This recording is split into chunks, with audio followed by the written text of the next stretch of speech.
$10 a song. $10 a song. Okay. Hey. I would have quit. Yeah. Yo, Pierre, you wanna come out here? She bounce it like 6'4", no Nintendo. Ay. I just spent 2 beans on a benzo. Ay. Rockin' on Mozilla, this not Kenzo. Ay. Had to stretch my money like a limo. Yeah. What's up, you guys? You're now tuned in to the 5th episode of the Keep It On Ice podcast. We have a special guest right here, my guy Lucas Shepard. Lucas Shepard, rising country artist from Muscle Shoals, Alabama. Appreciate you coming on, bro. Appreciate you, 100%, bro. Thanks. We're going to have to do this a couple more times as well. But let's get right into it, man. Just discuss a little bit of your early music career. I'll hit you with a question, start it off. When is the first time you ever performed in front of an audience? It might be family members. It might be a crowd of strangers you've never met before. When's the first time you remember singing and you noticed like there was an audience watching you? I don't know. I think, I grew up in a musical family, so Okay. So obviously, we all kind of sang and did our own thing or whatever, I think, the family kind of paid attention, that kind of thing. But I think to answer your question, the best way would be that, I grew up singing in church, so. Okay. So at church, when people who I didn't know, Yeah. and they didn't know me, so to speak, when they applauded, I was like, oh, that's really good, Yeah. and whatever. And at 7 years old, it's real easy for, everybody claps for a 7-year-old. 100%. But like, then I got to 13, 14, 15, 16, and people were going, hey, you're really good at what you're doing. So would you say that age group, like 13 to 15, that's when you probably like realized, When I actually can, like, I sound pretty good. I can sing. Yeah, it's when I realized that I was better than the average individual, right? Mm-hmm. I don't mean that in an arrogant way. No, you're good. But like this, respectfully. Yeah, but sure. this isn't that I was a little bit better than that, and so I embraced that, and I really enjoyed the fact that people got joy from the idea that I sang songs that they like to hear or something or whatever, and it was like, and it kind of became a little bit of a niche there where it was more about performing for them, and I really didn't care about being an artist or something like that. It was just to be able to. That was the connection between you and your peers. Correct. Did you ever sing like any talent shows or anything? Yeah. In high school? Yeah, I did, and Okay. and that's another thing that's funny. So in 6th grade, I was kind of a strange kid, and I really didn't have many friends and all that kind of stuff. And then I sang in a talent show, and all of a sudden everybody started talking to me, and I was like, oh, this is cool. Yeah. In in 6th grade, like, just to get up there, that takes like courage, bravery. I'd say 90%. I had 3 girls ask me out. Oh, that you year. good then. And I was like, Success. Oh. Yeah. All right. Didn't work the same way at 32, but it worked at the 6th grade level. But yeah, I was nervous, but I just wanted to do it.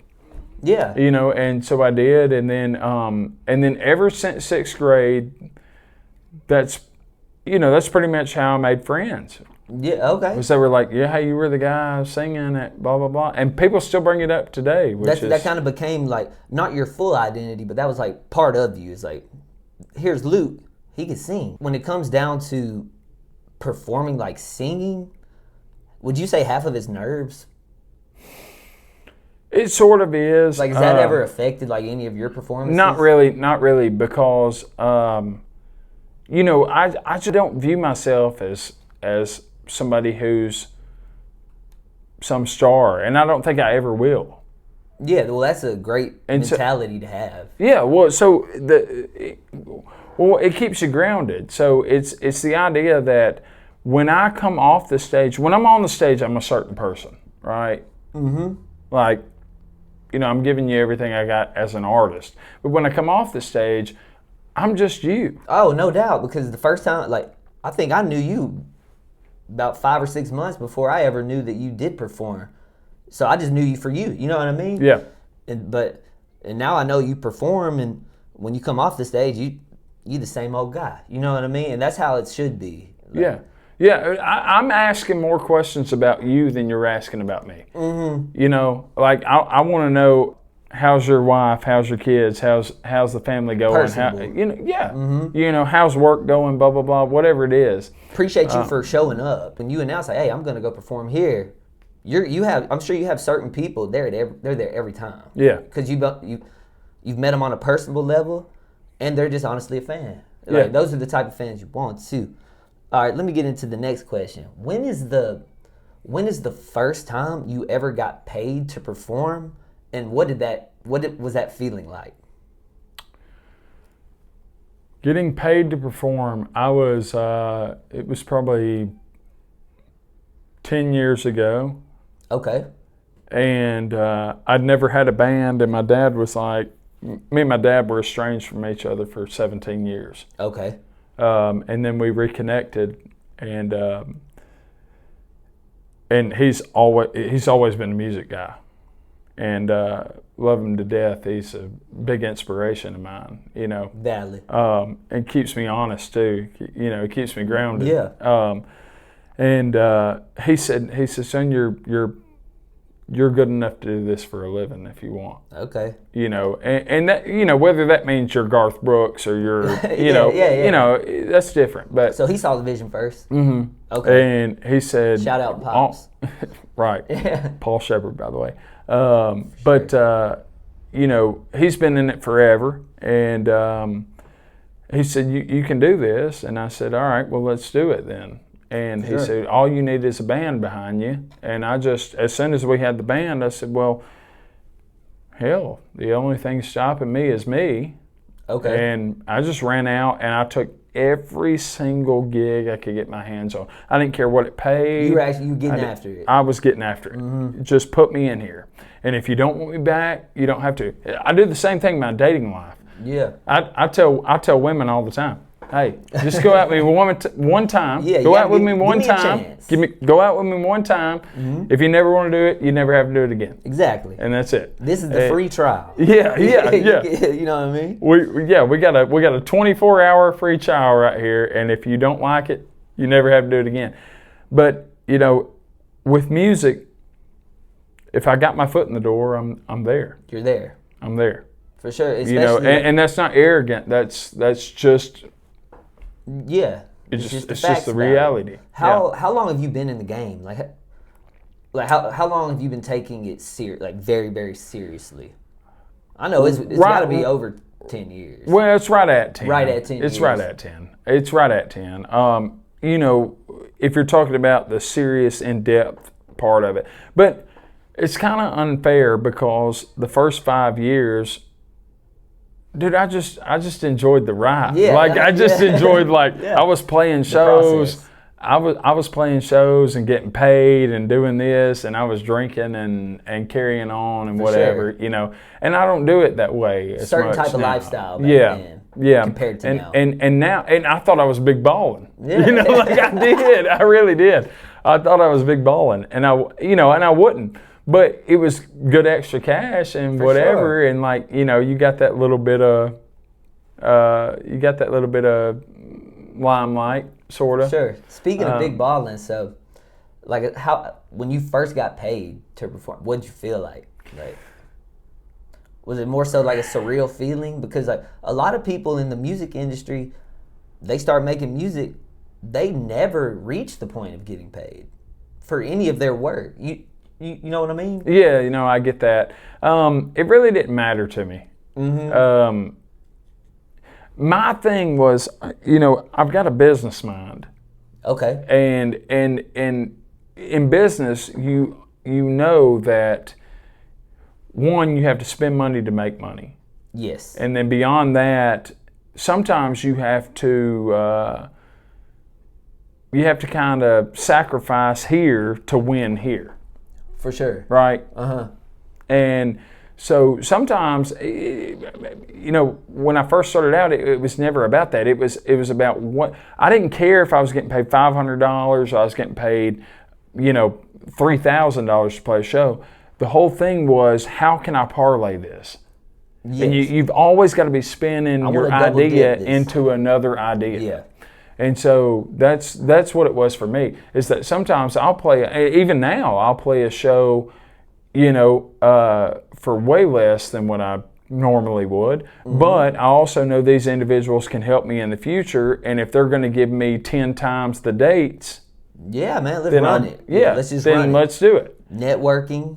There's always networking opportunities. As long as you're active and like grinding for what you really want, like there's really it's never a bad move. Yeah, and as long as you know the difference between the people who can help you versus can't help you. For sure. There's always going to be those people who say, come and do this for free for me, just because we know each other. Yeah. Right? And it's like, I'm not even saying that I wouldn't do that. Yeah. What I'm saying is, there's always a difference between those two kind of people. Mm-hmm. Sure. Like I'm not going to do 12 free events for you.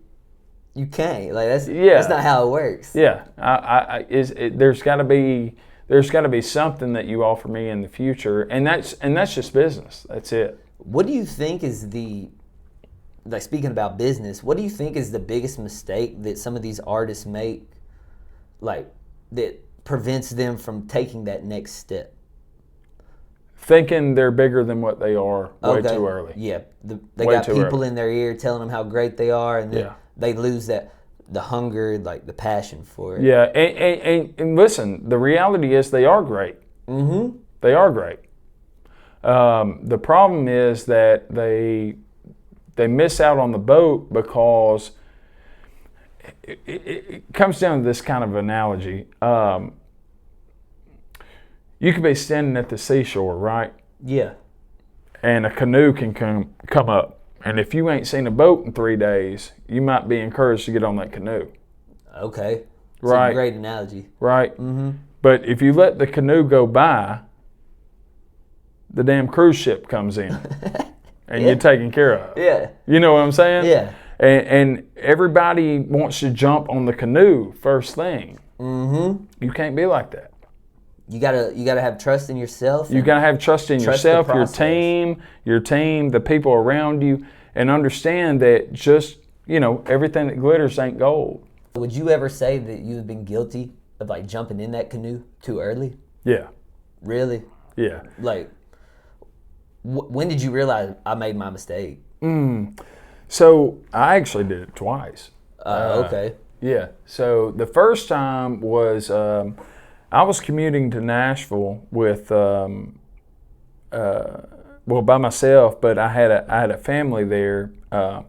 Jared and Donna McKinney, shout out, who let me stay in their home. They had a little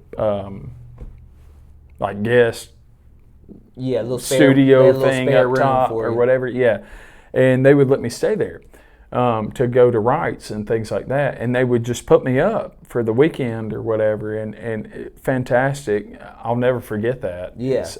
Because you need people with, like, nobody can do it by themselves. Yeah, you gotta have people with you. Yeah, and they would just take care of everything. I would just be like, well, I'm just gonna go there and go to bed, and then they would be like, well, we cooked dinner. Hey, we got your dinner for you. All that kind of stuff. So clutch. It was so. You have people that ride for you. And then they would be like, well, let's go to X, Y, and Z, and I'm like, I don't have the money for that.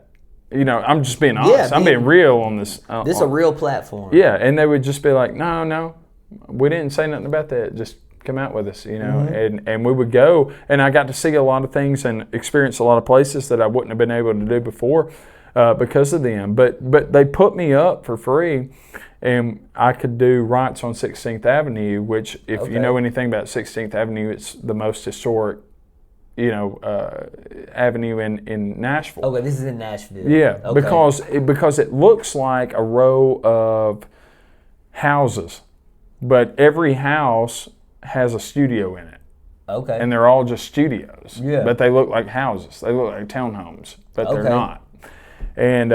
And I got to write with some fantastic people: Josh Gallagher, Mark Addison Chandler, Mark Narmore, just a lot. Dave Gibson, Greg Crow, these guys who've written #1 hits. You know? There's a lot of great talent. And I always joke about it because I say, well, I've written with all these people who have #1s. I just don't make any money writing them. Yeah, because I don't have one myself. Yeah, it's just part of the process, man. Like, and a lot of people wouldn't admit to what you just said. You know what I mean? They think they're larger than life. Like I said, I've known Luke for a while. This guy's always been super humble, super chill. Like, it's hard not to like him. Just being honest, bro. It's crazy. Like, appreciate that. 100%. Would you say, like, so Nashville? We mentioned Nashville. I guess that's the hub right now for like country music, or let's say more so like 7 years ago, or we take it back even further, right? Well, yeah. I mean, it's always going to sort of be the hub for country music, but I think what people don't realize is that the whole dynamic has shifted as a whole, right? Okay. And whether it really doesn't come down to genre, it comes down to just music as a whole. We have social media now. You can make yourself a star. Yeah. You know, from the comfort of your own home. Yeah. It happens all the time. And people get to determine whether they want to listen to you by following you, and so on and so forth. Yeah. Whereas, years ago, before that existed, it was just this is what we put out, and you just go to whatever you want. Yeah. But yeah, I mean, Nashville's still the place for country music, but I don't think you have to go to Nashville to be an artist. Yeah, to be an artist. For sure. I agree with that. Like, I feel like that, like you said, it's kind of like a stereotype. Oh, you got to go to Nashville to make it happen in the country music scene. Maybe 40 years ago, but like right now, like you said, you can just sit at like a computer right there and just you can make it happen, man. With social media, networking, it's insane. But I like to touch on, what do you have going on right now? What do you have, any upcoming albums or singles that the people should be anticipating, or like, could you give a time frame on when next project might drop? Do you have anything? We've got we're doing a 10-song album right now at Cypress. By the way, I'm wearing the t-shirt. Shout out Cypress Moon Studios. That's Tanya Holly, Lily Holly, Kelvin Holly. Some people will know the name of Kelvin Holly. Everybody should know the name of Kelvin Holly. Is that all family? Yes. Okay. Shout out to the Hollies. Kelvin played for 20 years with Little Richard. Really? Yeah, and he's playing on this record with me, which is, awesome. Incredibly humbling. Yeah. That's dope. Yeah, he's fantastic, and and I'm just so proud that they care about me enough to bring me on and do that. Yeah. For sure. And but they do fantastic work. They see something in you, man. Well, and that's awesome. I hope I don't let them down. That's me saying it, not him saying it. I'm not trying to put words in his mouth. That's it. They see something in my guy right here. Well, and I hope I don't let them down in any way or anything like that. But, they've been fantastic.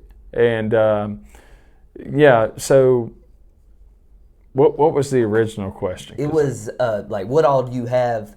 What do you have in the works right now? Yeah. So I had to call Tanya earlier and get permission for what I could say versus what I can't say. Yeah, valid. If anything gets said that we can't say, we'll just cut it. Yeah. We'll cut it. No, but we've got the 10-song album, and then we've got a music video coming out in June. Okay. Any title for the album, or is that undisclosed right now? I respect it. I respect it. You can't show your cards, man. You got to keep. It ain't me, dude. Yeah. If it was up to me, bro, I'd be shouting it from the rooftops. Yeah. But they don't let me. Yeah. So Okay, so hey, we got a 10-song album and a music video in June. June. Yeah. Okay. Yeah. And so, listen, it's again, I can't say enough about them. You know, I know this technically is about me, but I do absolutely want to give them their credit where Give them their flowers. Yeah, because without them, I couldn't have done any of it. 100%, man. Regardless, so It takes an army, isn't it? It's never like a one-man show. well, that's the thing. In music, you know, I said it's a team thing, and when I say that, I mean that you know, loyalty is a hard thing to find. It's probably the hardest thing ever to find. Yeah, it's a hard thing to find, and I've told them that if you're in with me, I'm in with you. I'm not moving. I'm not going somewhere else. I'm not doing. Let's make it happen. Just let's go and let's all win. Okay. And that's how it has to be. So, in the process of recording this album, 10-song album, no release date yet, to be announced. But is there like any? How can I put this? Is there like certain like ritual or like a certain process that when you're recording, your recording process, is there a certain, like when you go to the studio, is there anything that you have to have in there with you? No. Okay. No, and I'll tell you why. It's because when you go into the studio, you got 12 individuals going in there, right? Mm-hmm. And they're individuals. I don't want you to have a preconceived notion of what you have to do. I don't want you to have some, oh well, I gotta be extra country for this guy or blah blah blah or whatever. Mm-hmm. No. I want you to come in and play what you feel. You're an artist. Yeah, you're your own artist. No matter what you're doing, no matter what instrument you're playing, you're an artist. I believe in your ability. Yes. Just put it out there. Yeah, and then I'll tell you what I want versus what I don't want. Yeah, A&R. I'll A&R your music. If it's a scratch, it's a scratch. If it's a smash hit, let's ride with it. That's it. You got to respect these people's craft, like, and these people have to have faith in their craft. Yeah. Like, and everybody's their own individual artist, and music is so subjective. Like, you might drop a song, and I listen to it, and I'm like, dude, I love this song. And you might show it to one of your closest people, and they're like, that missed me. Luke, I don't think this is it. Yeah. You know, but it's all about the right people hearing it, you know, because you might reach the biggest CEO of a record label ever, and they're like, get this guy here. But his best friend, I'm like, nah, let's not. No, I need this guy here. You know, it's so subjective, man. That's why, like, when it comes to music, I'll always love it, and I'll always respect anybody who's trying to create something. Yeah. You know what I mean? It's a grind, it's a process, it's art, and a lot of people are too scared to even try to do it. Yeah, they are, and you know, and with a lot of things, not even music, just abroad, you know, they don't try it. They just don't give it their try. And a lot of people are very capable of like reaching certain levels in life, but they won't take that extra leap of faith. You know what I mean? Yeah. Which I'll tell you one thing before we move on, because I know we're going to move on here. But you know, it's the thing like with you. You know, you do the same thing that I do. Yeah. You know, which plug my guy. All right, but my guy right here. But you know, it is subjective. Mm-hmm. And that's why that's another big thing is that what people don't realize is they'll go, well, you know, so-and-so, you know, left a hateful comment on something. Yeah. Man. Who gives a shit? Yeah, who cares? Who cares? Any publicity is good publicity. Yeah, and the reality is, you know, unless you're really attacking my character, if you're attacking what I'm doing, then that's okay because it may not be for you. Exactly. Right? Mm-hmm. Which is okay. It's okay for you to say that it's awful. Yeah. Right? Unless you're attacking my character, then I'll stand up for myself. But the rest of it doesn't matter. And even then, like, if they attack your character, like, even then, like, you're at a point where it's like, cool, bro. Like, I don't even have to entertain this. You know? Yeah, I mean, the show's gonna keep on going. Of course. I was just saying the difference between the two. You know, I guess somebody attacks you personally, then I'm in there. Yeah, I'm like no. You know.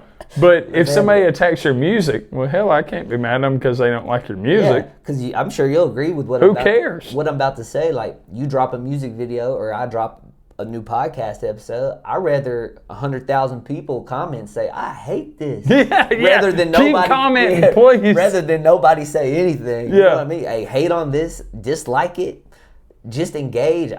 Anything's good with me. Anything's good with me.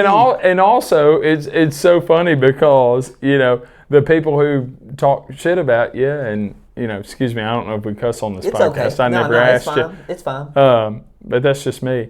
It's all good, man. You know, the people who talk all that stuff about you and whatever, you know, that's fine. I'm still going to cash checks at the end of the day, and I'm going to go on vacation, and I don't know who you are. Yeah. I mean, it's just like, the show's going to keep moving. Yeah. With or without you. With or without you. I promise you, it does not matter whether you come along. I pray to God that they watch the next episode, you know? But hey, like we touched on this a little bit earlier. You said your pops. Shout out your pops again. What's his name? Paul Shepard. Paul Shepard. You said he had a little bit of a music background. Oh, he's got a lot of music background. Yeah, so he. That's actually how I met my mom, which I didn't get permission to share this story, but I'm going to. Okay, yeah. Shout out mom and pops. Yeah, they won't care, but no. So my uncle is Earl Peanut Montgomery. Okay. All right, we'll get into him in a bit. We're right out. And so he was doing sessions, and he would get my dad to come over and do keys on sessions. And my dad said, "I'm sorry, I'm over there playing keys, and I was, how do I talk to that girl? You know, same thing I do right now. You know, and anyway, they hit it off or whatever, and kind of came into sorts with one another, and then they had me, and then they divorced, and but they're friends today. Okay, which is really cool. Yeah, it's really cool. It's really cool for me. More people should follow that suit, by the way. Yeah, well, you know, and they had their moments. They had their moments, you know, where going through it. But now that I'm older and I'm just an adult too, you know, it's really cool to have both my parents. Yeah, it really is. You know, I can both ask them to go to Riccatoni's or go to wherever, and they're there. They're there. Yeah, and everybody's having fun. You know, so that's really cool. But no, he's so he would play on the sessions with Peanut, and he would get paid $10 a song. $10 $10 a song. Okay. Hey. I would have quit. Yeah. I'll be like, hey man, we gotta. Tell me you wouldn't. We gotta up this to at least 20. We're doing $10 a song. Yeah. Who is? Yeah, I'm out. I'm about to go apply NAL. Yeah. I'm going to NAL. At least I'm getting $22 an hour there. Exactly. Because you can't do a song in an hour. A good one, at least. Yeah. That's just my opinion. So. Yeah. $10 a song or something like that. He was doing songs for $10 an hour. Yeah. Okay. With a drip from which is a funny story he likes to tell, and I think he would give me liberty to tell it. It was in like a bus sort of thing, like a, you know, that you were traveling. Yeah. You know, and there was a air conditioning unit above his head, and it would drop water on his head. Just continues. Yeah. And the dude's like, and he also said that Peanut told him one time, said, Paul, just keep playing this, and I'm gonna go walk the dogs, and he'd just leave, and he would just leave, and Paul would have to.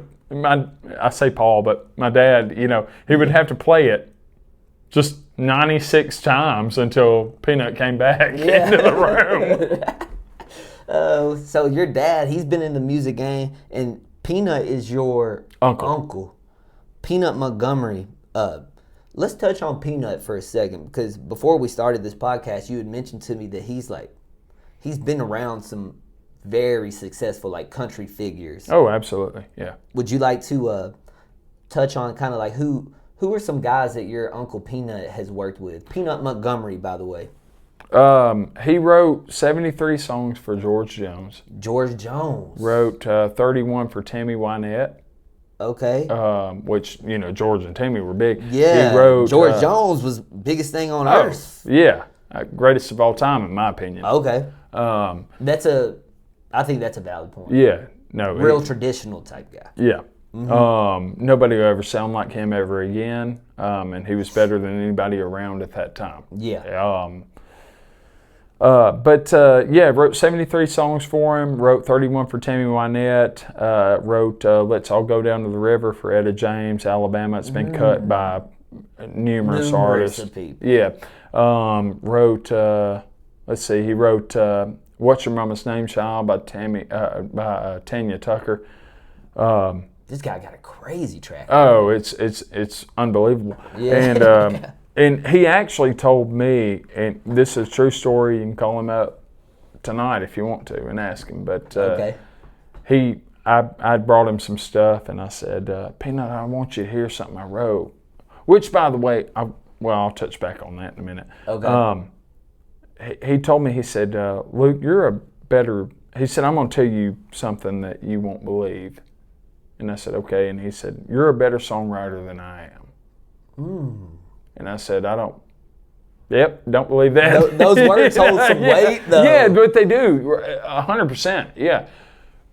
Almost made me tear up a little bit. Yeah, because once you hear it from somebody he's also 85 and has, he's got some health issues. And he's older, and you don't know how much time you have. So when you hear somebody that you idolize and you look up to say something like that, it makes you feel a certain way.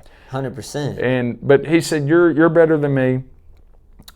And I said, no, I'm not. I said, don't say that. And he said, no, the reason that you don't believe it is because you don't have any cuts. If you had some cuts, you would know that you're a better songwriter than me.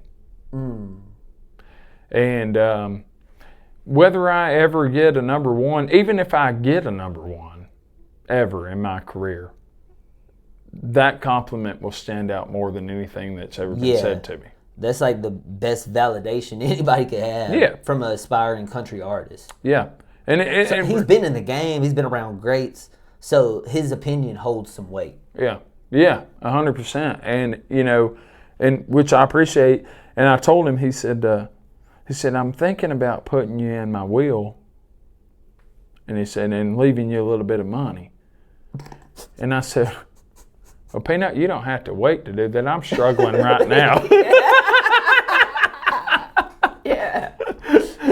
Come on, just let me hold half of it right now. Yeah. Just, give him 15% up front, But no, I whether he does or doesn't, I don't care anything about that.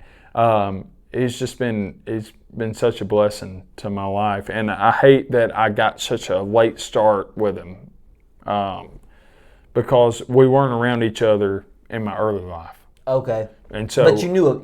I knew of him. You knew of him, and you knew what he had did. Yeah. Or had done. Sorry. Yeah, and so, but yeah, we didn't really get close till I was probably 20.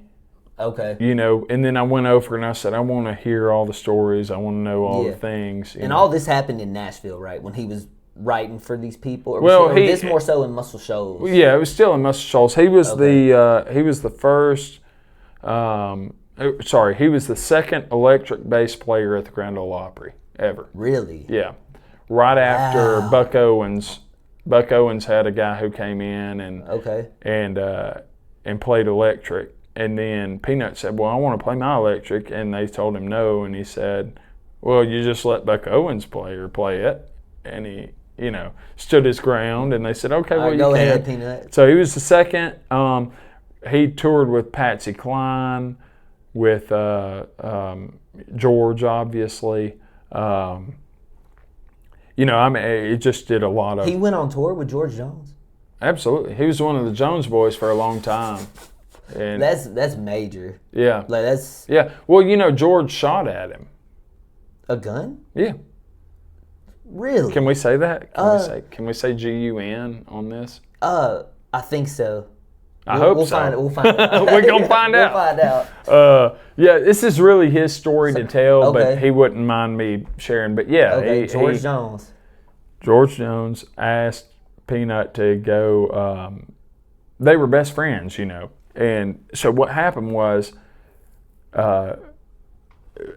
Peanut had written a song called One of These Days by Emmylou Harris. Okay. And it got nominated for a Grammy. Major. Yeah.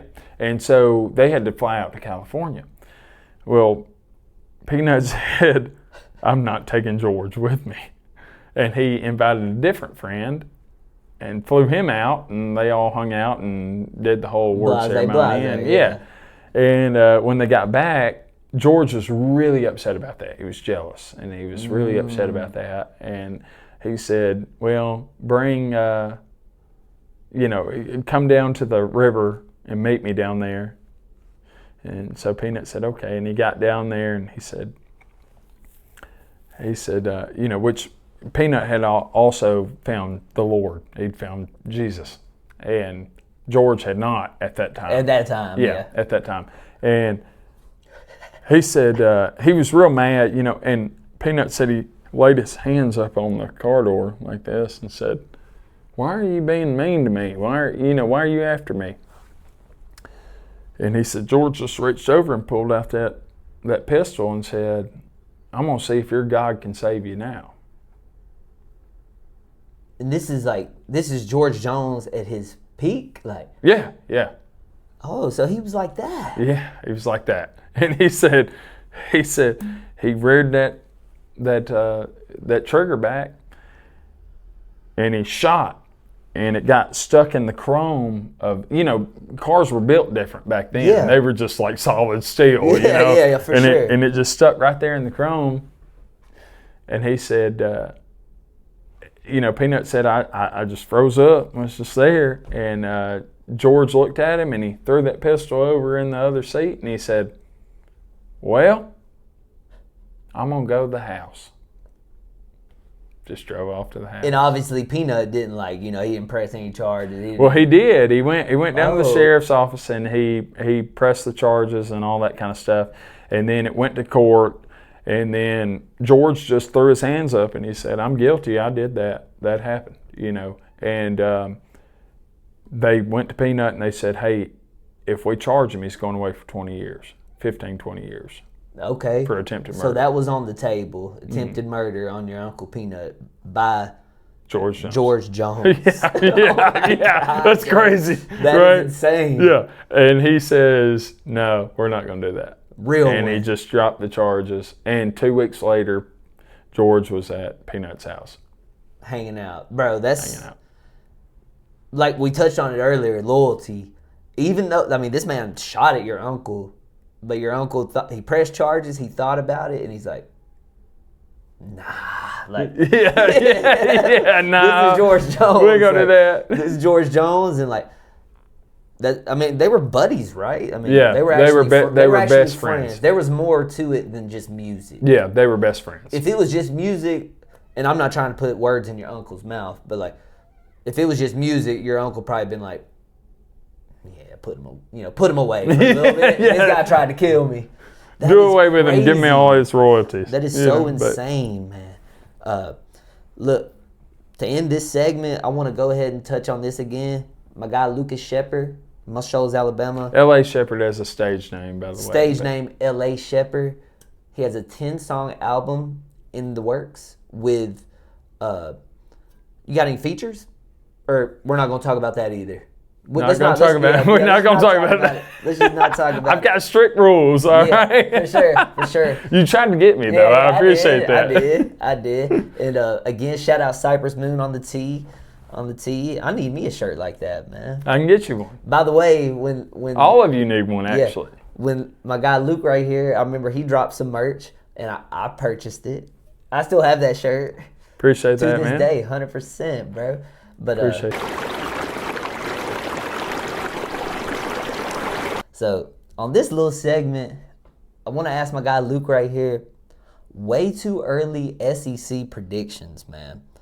So in your opinion, Luke, who in the SEC, who are we looking out for this season? Because with the NIL and all this crazy stuff going on, it's way more unpredictable, I feel like, than ever. Because, 10 years ago, we'd be having this conversation and be like, who's going to win the SEC? Alabama. Bama. Alabama. Who's going to win it the next year? Alabama. Bama. Georgia. Alabama. Georgia. Alabama. That's Georgia. all. Yeah.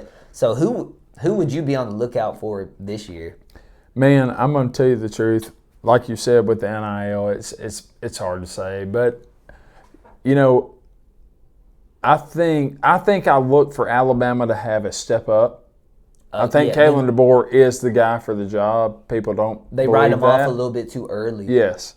And you're coming off the heels of Saban, so, Well, these Alabama fans, and I'm not trying to, degrade anybody. But go ahead and do it. I should. I'm an LSU fan, so go ahead and do it. I'm an Auburn fan, so I should let these people have it. I think I might just do that anyway. Look, so these fans, these Alabama fans, they have been spoiled for so many years. You have the greatest coach of all time. Bro, yes, and it's not even close. No, it's not even close. I got Nick Saban at number 1. It's not even close. Look, these people, it's probably like 5 years ago. This is probably when the downfall started to happen. Alabama's undefeated. I think they were winning at halftime. I forgot who they were playing. They were up by like 15. Dude, I get on Facebook. All the fans are, we need to fire him. We need to fire him. Dude, they're just so spoiled when it comes to college football. I agree. They don't know how to react to it. But it's these next few years or the latter years have kind of brought them back down to reality. Yes. A little bit. And welcome to everybody else's world. But no, Yeah. but Kalen DeBoer, I think, has done a good job. I mean, he's still winning games and keeping them in a respectable position. And I look for them to take a step up this year. LSU, obviously, I'm a big LSU fan. Ever since I known you, you've been on that hill. Never even thought about stepping off the hill. No, even when we went 7-6 and 5-7 in the COVID year and whatever the hell we did. But anyway, but no, I think LSU has I'm not saying that they're a team that will win the national championship, but I think with all the surrounding noise, you got to deliver something. 100%, man. Like they Lane have the highest. Lane has to deliver something. And I will say this. I will brag on myself a little bit because I'm usually pretty in tune with what's going to happen. And I told everybody and their brother that Lane Kiffin was going to take the LSU job. Because, a lot of people, there was rumors of, where was it? Was it? No, it wasn't Bama. It was Bama before DeBoer got hired. DeBoer was thinking of going to Michigan. Yes. And then they were saying, well, Lane will take the Alabama job. That'll never happen. Alabama hates Lane. Yeah, dude. I feel like you got... I'm not talking about the fan base. I'm talking about Alabama as the university. Exactly. Hates Lane. I don't think they're believe not in hiring him. I don't think they believe in him, man. No. To win, as a head coach. No. And here's the reality. Ole Miss has a ceiling.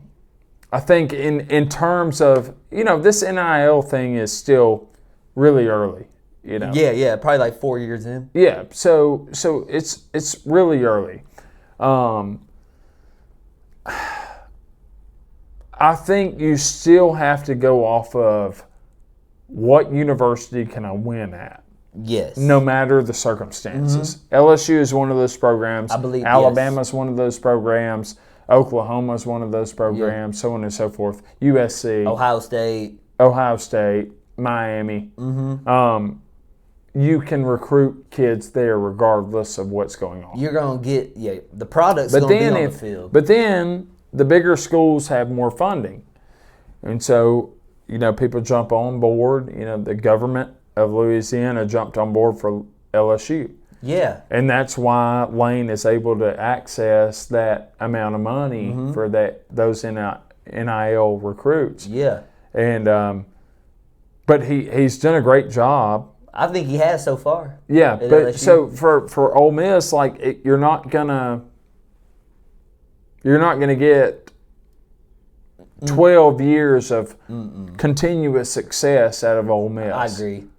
What he did there was remarkable. It really was. Dude, I feel like if he didn't leave last year because he had to take the LSU job and they wouldn't let him coach in the playoffs, that team was legit, man. Like, he had built a great team. They made the college playoffs. I think they won a couple of games and lost to Miami in the semifinal. In the semis. They should have won that game.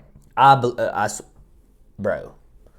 wanted them to win that game because for some reason I like Trinidad Chambliss and I like Keyshawn Lacey. I actually went to the watch party in Oxford. Really? Mm-hmm. How was that? Lit. It was so good, dude. It was so good. It was so good. They're my sleeper team this year. Yeah, and everybody's hating on Lane for the way that he left. I hate the way he left. Yeah, I hate the way he left. He wanted to coach him, right? Didn't he want to coach him? Well, yeah, but you can't say, I want to coach him and then troll your own fan base because that's what he did. And here's what a good buddy of mine who's a big Ole Miss fan, Chase Gilmer, shout out Chase Gilmer. He told me, he said, well, just know what you're getting with it.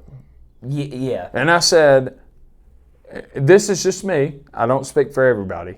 But if the guy comes and stays 5-6 years and delivers us a championship or two, do whatever you want to do. Yeah, I think if you want to go to the Seahawks and coach them, if you decide I just want to hang it up and just hang out with my hot wife. Oh yeah. I don't know if it's a sexual wife anymore, but hot students. Hey, if you got a girlfriend at LSU right now, you don't have a girlfriend. You don't have a girlfriend. Go home. Don't go to the games. Don't go to the tailgate. Lane Kiffin will find her. Yeah, if you got a girlfriend at LSU, you ain't got a girlfriend. Nah, that's Lane's. It is. Her last name gonna be Kiffin. Yeah, for sure. That's Bethany Kiffin. Yeah. Dude, I honestly think he is doing a good job. Like he got, in my opinion, the number one quarterback in the portal, Sam Leavitt from Arizona State. Yeah. And from what I've been reading into, like the O-line's getting nothing but better. He's going to turn that program. Because as an LSU fan, would you agree, like when I say this, it's been kind of rough sledding the last 3 seasons. They've always been preseason, like up there. They have promise. Well, we win games, but they always drop the opener. Well, we won. They won this past year. We beat Clemson. This past year. Yeah. But, they don't. Under Brian Kelly, we didn't play very good defense. Offensively, on the offensive line, we could not pass block. Yes. We had no. The O-line was not. Actually, there. well, I take that back. We could pass block. We were playing a hurt quarterback. Yeah, Nussmeier. Yeah, he was hurt the whole year. Yeah, and you knew it. Everybody knew it. Mm-hmm. They weren't going to say anything about it. But shout out to him for getting through the injury. Yeah. He kept playing. Like, I got to respect it. Yeah. But he was hurt. Yeah, he was hurt. And then on the we have no run game. Period. I cannot run block. They can't run the ball. Yeah. And if you can't run the ball and keep defenses honest, they're not going to win. There's no way because you can't just throw it every time. Like Nussmeier was a good quarterback, but no protection, no run game. Well, it's the worst. It's one-dimensional. It's the worst head coaching hire in LSU history. Okay. Yeah. What was his name? And that's Brian Kelly. And that's not because Brian Kelly's a bad coach. Mm-hmm. It's just that the fit wasn't there. It wasn't there, man. Like, I'll be the first to say that it happens. I advocated saying that he was going to be a great hire. Yeah. Because I really did think he would be. Because he made some great arguments. When he was at Notre Dame, he said, well, the academic status is what keeps us Okay, I didn't know he was from Notre Dame. Yeah. Okay, I did not know that. Yeah. Okay. And so when, and I was like, yeah, I get that, because you gotta score a certain percentage and whatever to get in there and blah, blah, blah, and all that kind of thing. And so I advocated on his behalf, but then I quickly realized that, no, it's just that you don't know what the hell you're doing. He does it, bro. Like, it got ugly a couple of times, man. Look, these are my 3 SEC teams that I have that are going to make the playoffs. Okay. I'll tell you if I did agree or disagree. And then after, I would like for you to tell me who your 3 are. Okay. Right? Just nominate 3. Number 1, I'm going Texas. And I do think Texas this year is going to win the SEC. I'm a big Arch Manning guy. A lot of people are not too high on him. He had a rough first start to the season, but he finished strong. So I'm going to go Texas. They're making it. And then I'm going to go Georgia. Kirby Smart, I'll never count him out. I think he's one of the best college coaches in the game. Yeah. Number 3 and 4 is where I'm torn. Because I want to throw LSU in there.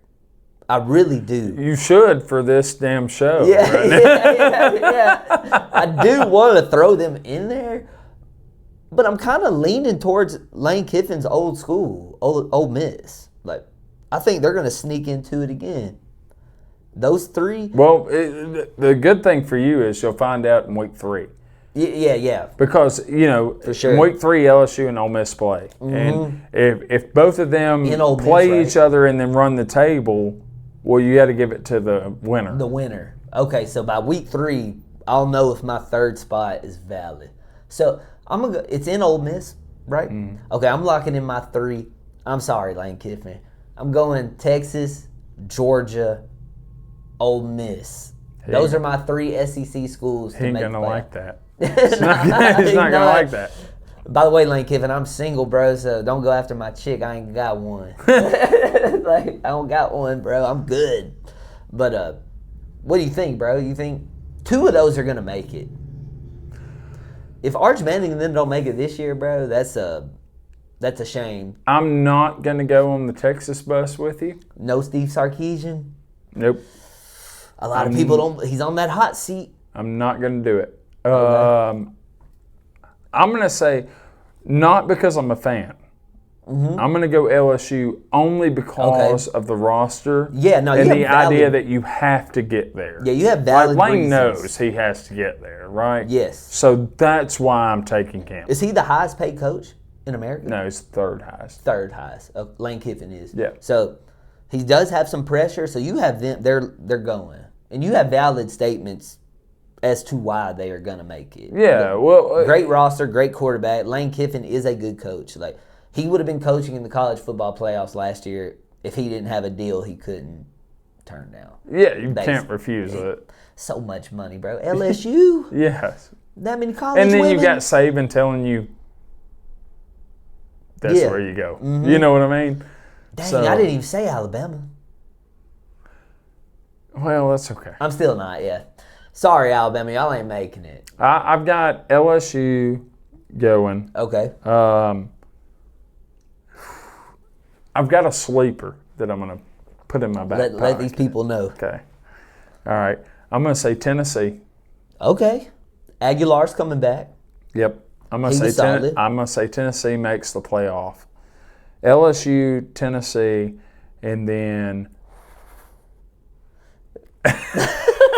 why you gotta make me feel under pressure right here? I'm sorry, man.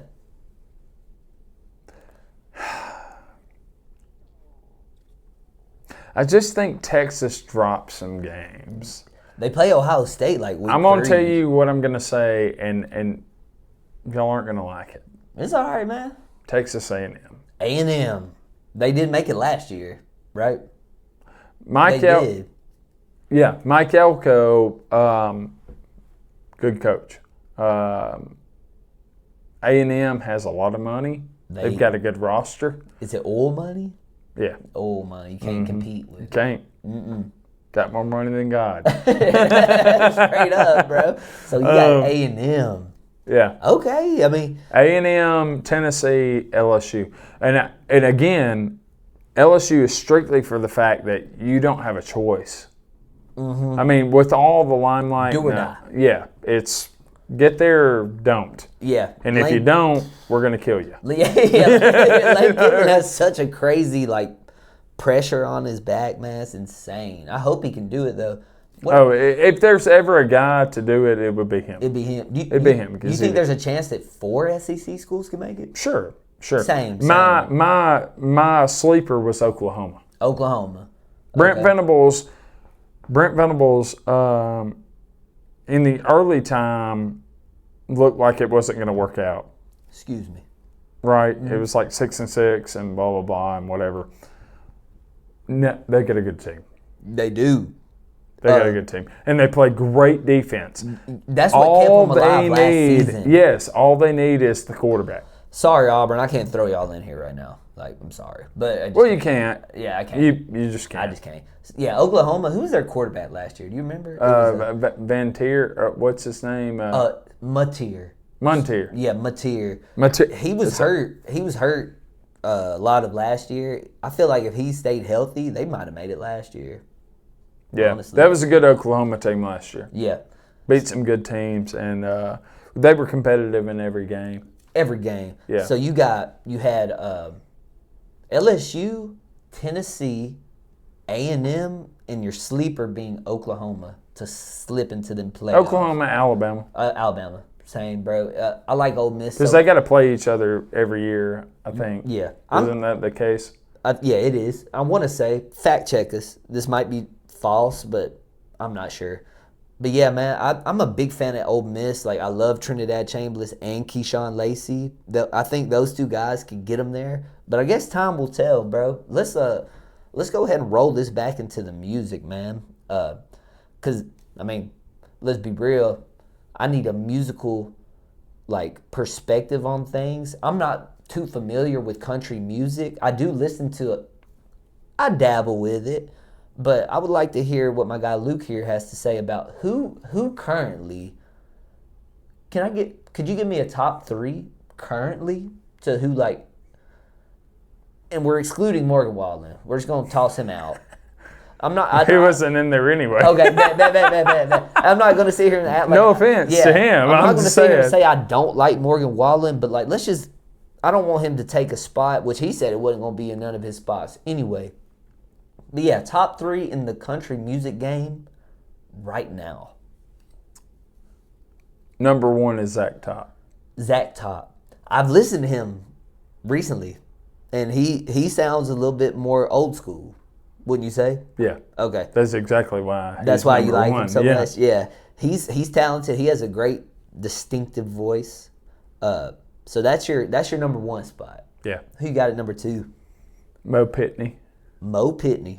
I've never heard of him, right? I've never heard of. No, you wouldn't hear of him because they don't play him on the radio. Yeah, he's not mainstream. Right. Okay, so you more so, your taste is more so like traditional rather it's than not my mainstream. taste. It's not my taste. It's what what like. is country and what is not country. Okay.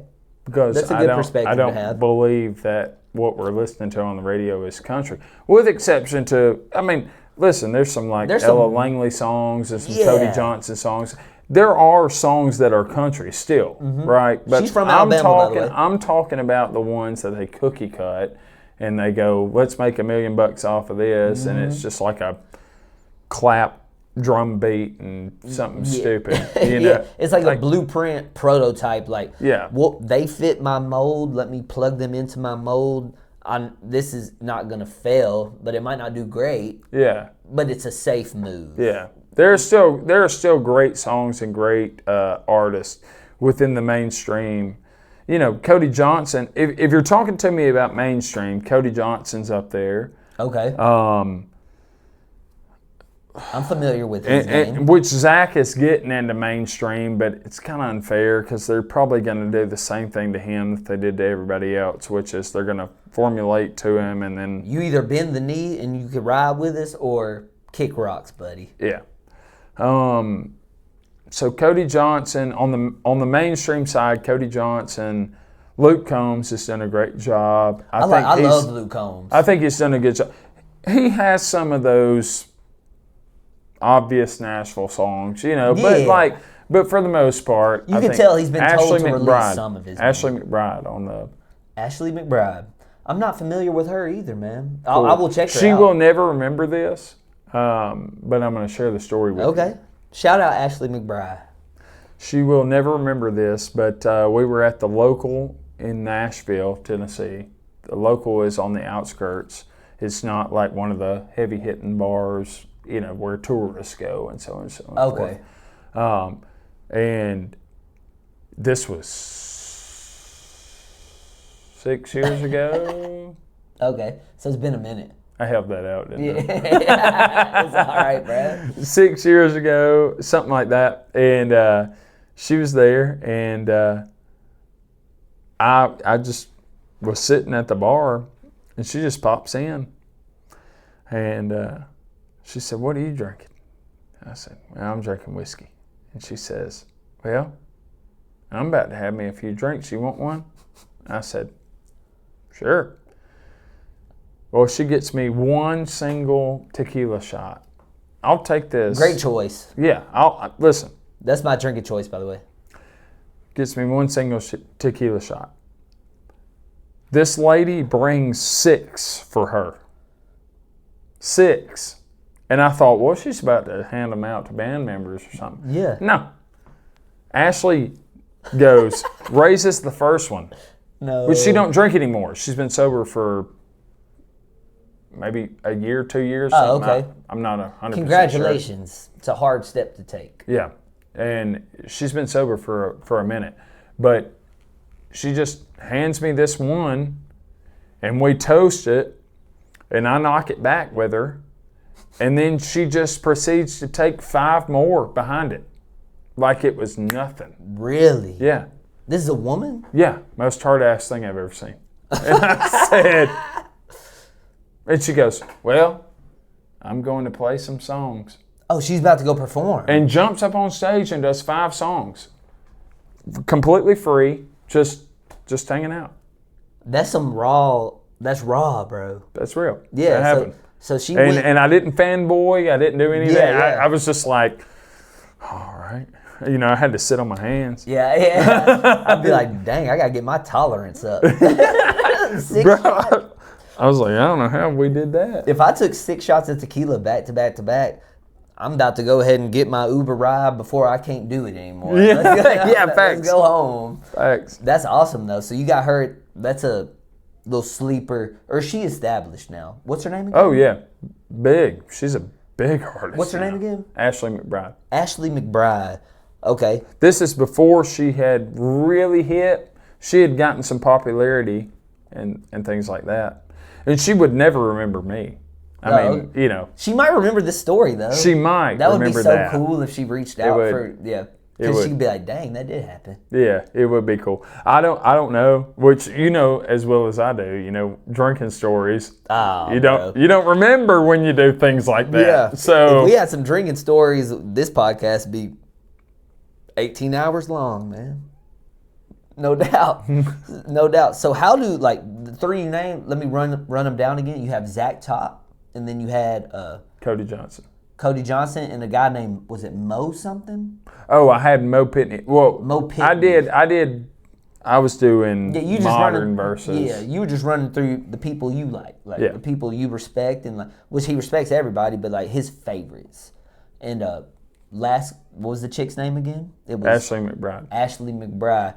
So out of those names that you just ran through, how would you compare them to the greats of the greats? Like the George Jones, the Johnny Cash, so on and so forth.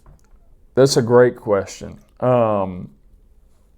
the way that I would describe that or answer that question for you is that the thing that I love about those 3 individuals or 4 individuals that I mentioned is that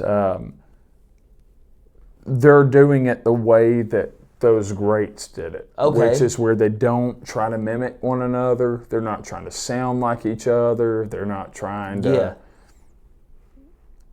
they're all individual. They're original. Yes. And that's what I love. I love that when the radio comes on, I know that Cody Johnson's playing. Yeah. When the radio comes on, I know that Zach Top is playing, or Ashley, or Mo, right? But I can't do that with anybody else. A lot of the time you listen and you're like, I've heard that, but everybody sounds the same. Like, so many just artists in general. I don't want to like just marginalize it as country music, but like everybody sounds like everybody. And it gets to a point, it's so oversaturated, like the best advice that you could really give to these people is like, be yourself, man. And make your own route. You can't be a carbon copy. And the problem is that they don't have an option, because Nashville doesn't give them that option. So that's the hard part. So I understand both sides of it, but I've just decided, as far as myself personally, I'm never listen. It's like we talked about, music is subjective. Very subjective. All right, and anybody can say they love it. They can say they hate it. That's my style. That's not my style. Yeah. That's what I love about it. That's great. For me, I know what I want to be and who I am, and I'm going to play what I play. And if it's for you, show up. If it's not for you, go down the road. So would you say you make music for... Like, do you make music that you enjoy listening to, or do you make music for your fans? No, if you don't record the things that matter to you. Okay, so it's what you like. Yes, it'll never matter to them. Okay, they won't feel it like on a emotional level. Yes, because the general public, believe it or not, pick up on authenticity versus non-authenticity. It's not hard for them to figure it out. Now, some of them know when they're doing it and some of them don't. But if I don't believe what I'm singing, you're not going to believe it. Okay. Yeah, I agree with that statement. I think that's a very valid statement, because when you do listen to music, like sometimes you'll get 30 seconds into a song and be like, it's not bad, but I know they're lying. Like, I know they're not doing what they're talking about. They were told to say that. Does that make sense? Yeah. Yeah. They probably have a A&R or a CEO of a label saying, I want a song like this. And then they try to form that. And then you sing this and do this and make us this money. Yeah, exactly. They're not. Yeah, I'm not that. You're not. That's not what you're into. That's never what you've been into. And you could, you chose your side. You could put a blank check in front of me right now and say, we're going to make you into this rapping, speaking country singer, and I would tell you to shove it. Yeah, that's not me. It's not me. It's not me. Kind of like you were referring to the canoe earlier. Like, a lot of people see that canoe, and next thing you know, there's no more seats left on the canoe. And they don't even know, like, they've already. And also, as soon as the canoe goes off they're not studying it anymore. Exactly. They're not picking up the people from that canoe anyway. They think they've already, like, oh, the canoe picked me up. I'm good. I've made it. I'm going to survive. They don't understand, like, when it comes to music, there's been so many people, and you'll agree with me when I say this, there's been so many people drop a single and skyrocket, and they think they made it. That's not how music works. Like, nope. Any legend, like you mentioned, like a George Jones, Johnny Cash, who's another great, like Waylon Jennings, Willie Nelson. Willie Nelson, love Willie. Golly, I love Willie. I'm so glad he's still alive. He lived a rock star lifestyle. But like, these type of people, they worked, they made it, and then they made it again. and then Yeah. they made it again. Yeah, well, Like, they don't stop. What you're referring to is everybody is what are you doing? What have you done for me lately? Yeah. Is what it is. Okay. All right, and so it's when you come out with something, and you were talking about the people who skyrocket off this single, right? Overnight. So they do that, right? And then they go, I made it, man. Look, I'm rolling in this royalty check for 3 weeks or whatever, Yeah. right? And then, but what they fail to realize is, can you sustain what you just embarked on? Yeah, because the fans are if you waiting for you to can't- do it again. Yes, it's what have you done for me lately? What are you putting out right behind it? That's great. We got it. We absorbed it. We're over it. What's the next thing? What you got now? What's the next thing? Because like, And that's the hardest part. And that's why you have to have a team. Shout out Cypress Moon. Listen, I could never do it on my own. nobody Never. can. Some people sit here and tell you, I did this all by myself. No, you didn't. You're lying. No, you didn't. You're lying. No, you didn't. Nobody does it by themselves, bro. I don't It's care. too many moving parts. I don't care. You Yeah. you don't know what's happening. You don't know enough about the other how do I say this? The other branches of what's going on. There's a bunch of there's like logistics that go in behind it. Like Somebody is helping you in some way. Yeah, 'cause, like, all the time. you know, like I've dabbled with music here and there, but like it's more so like once you get the ball rolling, attention spans are at an all-time low. All time low. All-time low. You have short form media, clips, reels everywhere. Everybody's good for 20 seconds. Bam, next video. So 20 seconds is being generous, actually. yeah, that's what I mean, man. And a lot of these people, they don't realize, like, okay, I drop a smash hit. Okay, I got momentum, but now what? They can't do it again. It's just, it's a long grind. It's a process. Like I said, you've been in the game 10 years. You've never stopped. You're still going. A lot of these people, they give you a good 2 or 3 years. I'm out. I'm not rich and famous in Los Angeles and Beverly Hills yet. In 3 years, I'm out. And that's the difference between an amateur and somebody who loves to do it, like yourself. Yeah, you can't be that way, because for me it's if I keep chopping at the tree eventually has to fall. Yeah, and you're not in it for... And whether you're chopping down the biggest tree in the forest or just a tree in general, either way you chop down a tree. Yeah. So if I'm able to go, oh man, hey, enough people know me and like what I'm doing that I can play music for a living and I don't have to work. You have to work at music, but what I'm saying is I can do what I love. Yes. If I can do that instead of having to go and slave away for a man, That's what I then want. That's what I'll do. And you never know what tree you're chopping down. All you know is you're chopping at the tree. Mm-hmm. And I just want to keep chopping, and eventually it'll fall. Yeah, and when you said earlier, like 6th grade, you entered the talent show. You didn't enter the talent show because you're like, I want to get rich and famous. You entered the talent show because you like to sing and you wanted people to hear you sing. Yeah. And I would say, and you could correct me if I'm wrong, fast forward from 6th grade to now, you're still doing it because you love to do it. What would life be without music to you currently? It would be Really very, empty. very empty and dull, bro. You just love this music shit. Yeah. So, a lot of people they're not in it for the love of the game. They're in it for the I need this check. They're not in it for the idea that you've got to struggle to get there. Yes, there's gonna be some hard. I'm not saying there aren't people who just look up and they just hit right away. That does happen. That does happen. But what I'm saying is it is an absolute struggle. And if you think anything else, you're just naive. And, which is why people they'll play their turns. I mean, the people who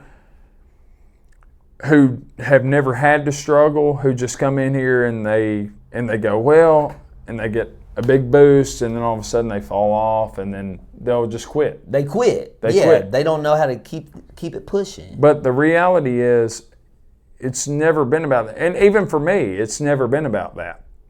It's never been about when is my big break coming, when do I get a number one song right, when do I get this, so on and so forth. It's just who I am. Yeah. I cannot get away from it. I'll be doing it when I'm 90.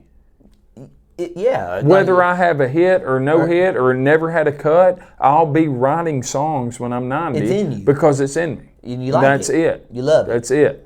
It's not because somebody's funding me. It's not because this. It's because I've got an idea and I've got to write it down. And it makes you feel alive, man. Music's a beautiful thing, bro. Like, for real, if you take music out of life in general, bro, it would be terrible.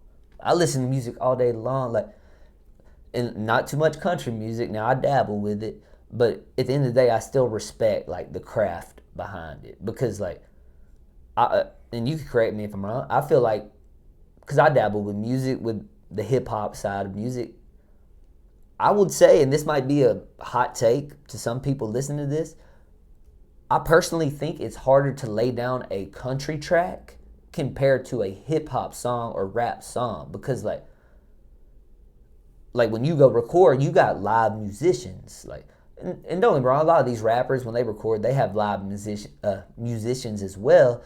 But most of the time they don't. You got somebody behind the computer, dope producers, not trying to discredit these producers, but like when you have a country song, you need a lead guitarist, you need a drummer, you need a bass player, you might need some keys. A fiddle. You need all types of stuff, man. And like that's why like country music, I'm not like that's not what I'm listening to the most, but I definitely dabble because it's art at the end of the day, and like I have to appreciate it.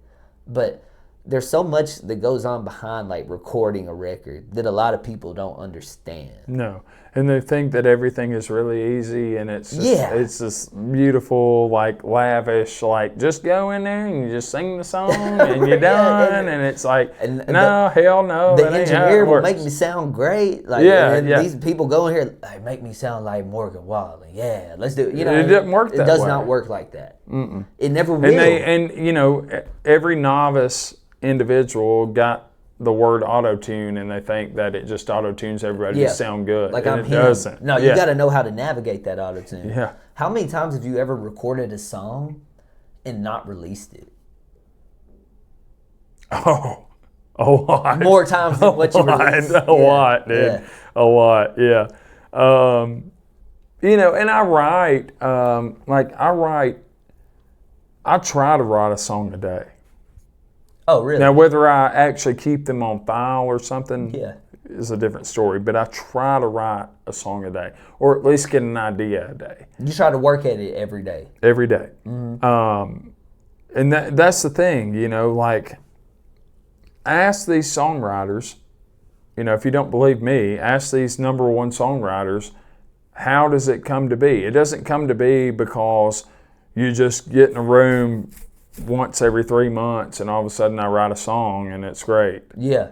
It's not how it works. You go through all the shit to get to the good. Exactly. It's never an easy process. No. And if they tell you it is, they're lying. Right. And also, sometimes I write specifically for me. And what I mean by that is I just write what I've lived, and I write what I'm feeling in that moment because it's therapeutic. Yeah. And so I'll do that. And that's not to write toward a hit. I'm not trying to write for Craig Morgan or whoever or Ashley McBride or anybody. Yeah. I'm just writing the song for what I feel in that moment. And, because there's a difference. That's another thing people don't realize. There's a difference between commercial writing and just writing. Okay. You can write things that are poetic and beautiful and wonderful, but they're not going to sell. But commercial writing is selling. Yes. It's this will sell. And so I'm writing it commercially. Okay. So it will sell. Okay.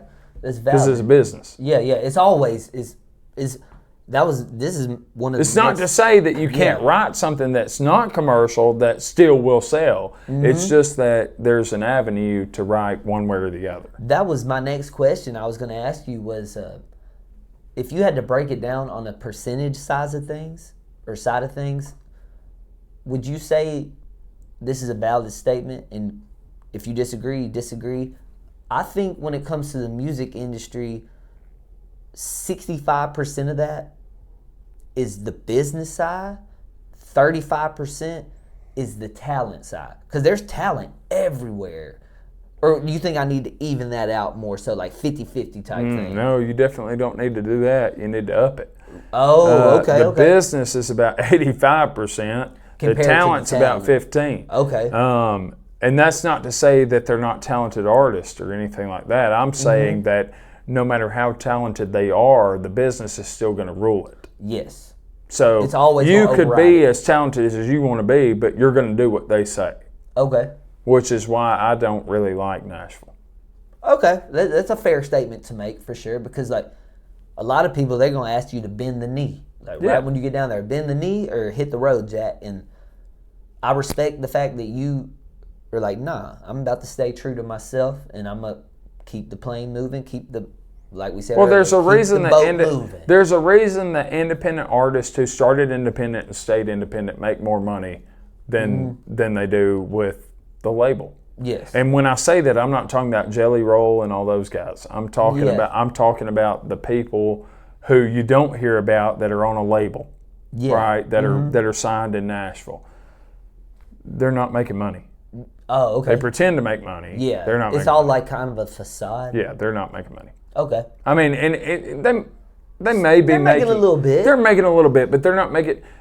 But the reality is, if they had stayed independent, they would have made more money because they own everything. Yeah, you don't have to make any cuts. But yeah, you own what you wrote. You own the unless you signed off on a studio, for the production and for so on and so forth, then you own all of it. Yeah.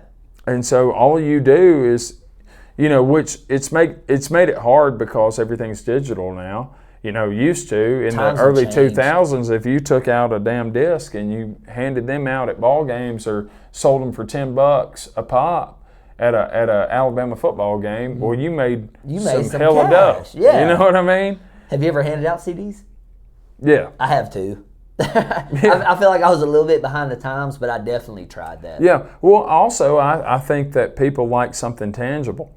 Like even now in this era where you just download things and so on and so forth, people still like something tangible. It's like a T-shirt. Exactly. So like if they come up and they go, I bought this directly from this guy. Yeah.